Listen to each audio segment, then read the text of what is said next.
the way pala yung padat stand, fabricated ko lang yan. I-upload ko kung paano ko ginawa yan sa mga next video ko. Kaya abangan. Tanggalin mo natin yung pipe una.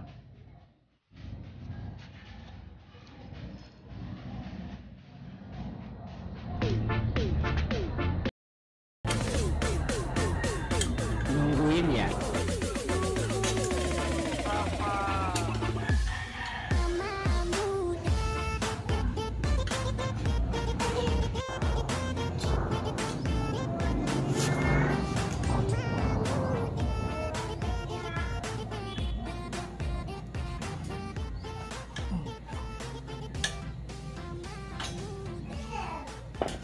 Yun. Tapos dito naman muna tanggalin natin yung pin.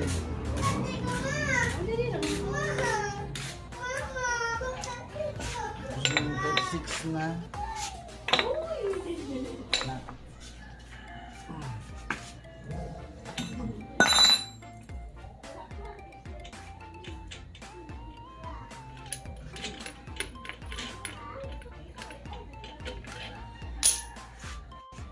Tapos, tanggal na.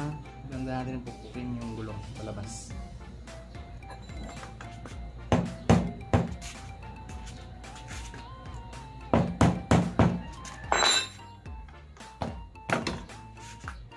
Yung! Tara, punta tayo sa shop. Papalitan natin yung gulong.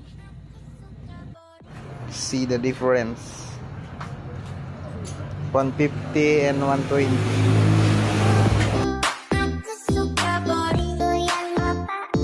Medyo malayo yung shop kaya dito na lang natin ipatira. Mano-mano.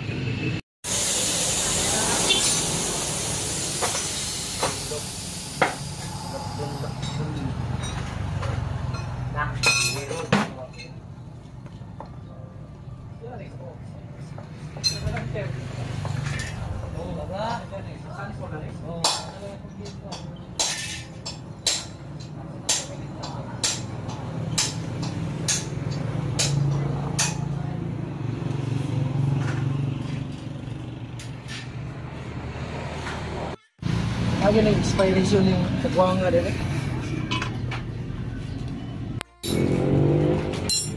Tara. Asa kang nagkita-gipalit yung kagwang ni. Order mo siguro na eh. Order na.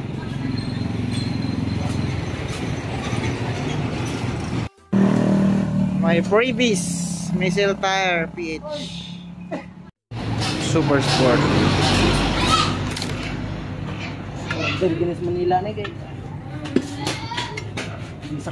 Yan na, tapos na. Kabit na lang natin. Ngayon, quick trivia lang.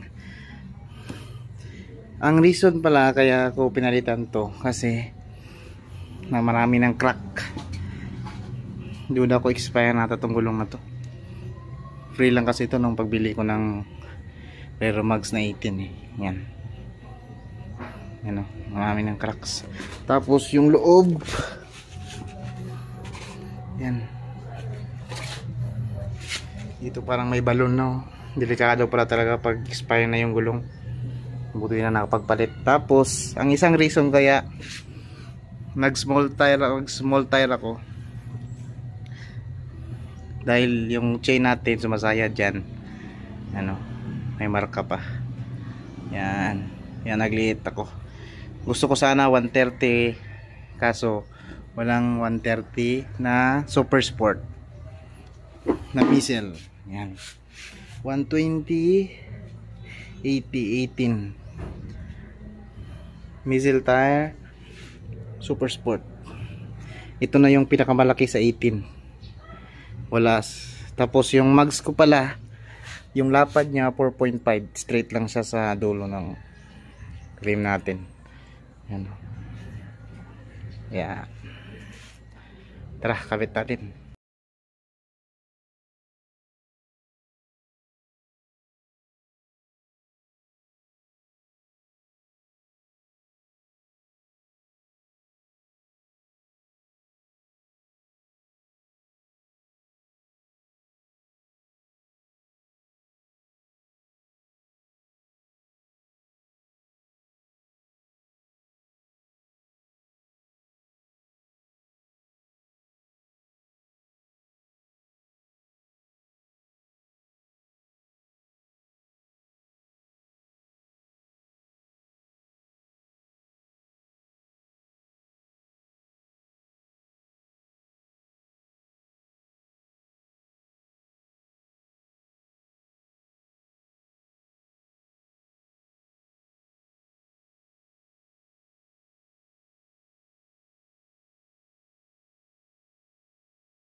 Para sa mga gusto magpa-shoutout for the next video, you can comment. Nungguin ya.